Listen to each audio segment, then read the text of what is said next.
Chi ha inventato il Colossal? Il cinema italiano, che negli anni 10 era il più grande cinema d'Europa e del mondo.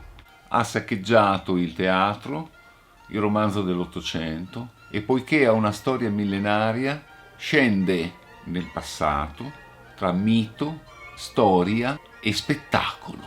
Nasce nel 1913, Quo Vadis, Gli ultimi giorni di Pompei, e nel 1914 il capolavoro, il grande colossal del cinema muto, Cabiria.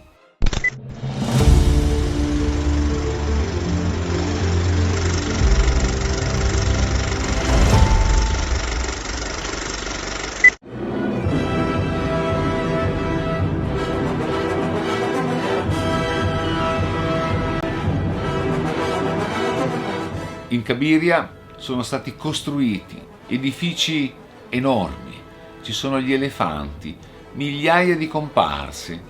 Fu un modello, quel modello che il più grande cineasta americano, David Griffith, ne fece un calco per costruire la nascita di una nazione e la storia dell'umanità, il Tolerance.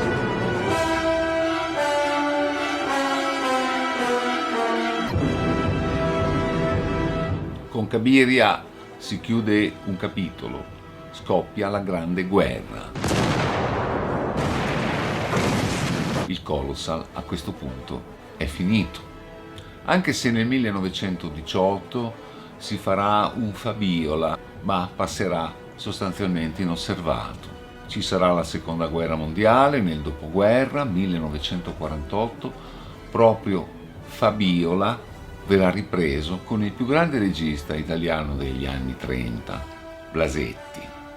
C'est Alexandre Blasetti qui a réalisé Fabiola, le film le plus grandiose qui ait jamais été tourné en Europe, avec Michel Morgan dans le rôle de Fabiola. Fabiola è una produzione italo-francese gestita da uno stranissimo personaggio, Salvo D'Angelo, che aveva il suo studio a Castel Sant'Angelo. Gino Cervi, Elisa Cegani. Partecipano però anche tanti attori italiani, Massimo Girotti, Stoppa, la Rita Morelli e tantissimi altri.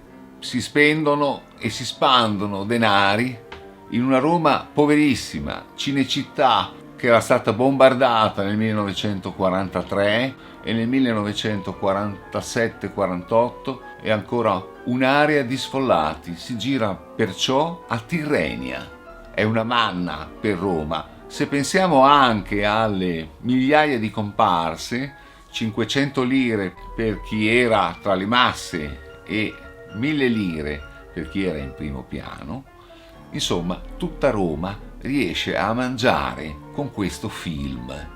Tant'è vero che viene anche inaugurato il cestino del pranzo. Dentro ci sono un quartino di pollo, 2 panini, una bottiglia d'acqua minerale e, se va bene, degli spaghetti scotti che arrivavano dall'America, marca Mayflower, grazie al piano Marshall.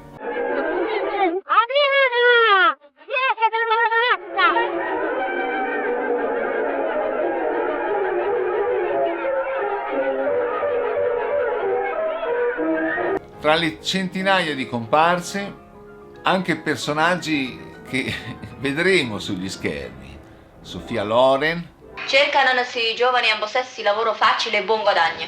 E Bud Spencer. Il film all'uscita va abbastanza bene, incassa quasi $500,000, ma la critica all'epoca di stampo marxista lo distruggerà. Fabiola è il primo colossal e forse anche l'ultimo del dopoguerra. Poi arriveranno gli americani. Nel 1951 arrivano gli americani finalmente a Cinecittà per girare Quo Vadis. Il regista è Mervyn LeRoy, gli interpreti sono Robert Taylor e Deborah Kerr. Ci saranno 5.000 comparse, si prevedevano ovviamente leoni, animali, eccetera, eccetera. In un'estate romana rovente, raccontano i testimoni dell'epoca, c'era così caldo che nemmeno i leoni volevano uscire dalle gabbie.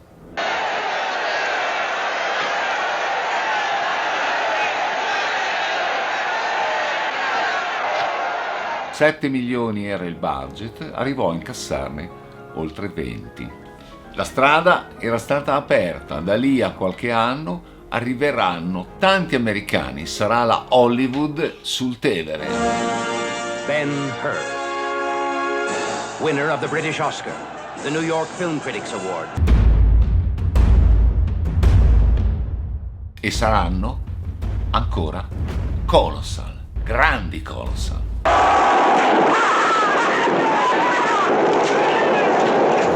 Ma perché il colossal americano in Italia pochi anni dopo?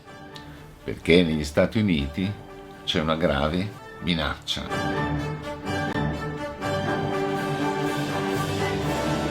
Ed è la televisione.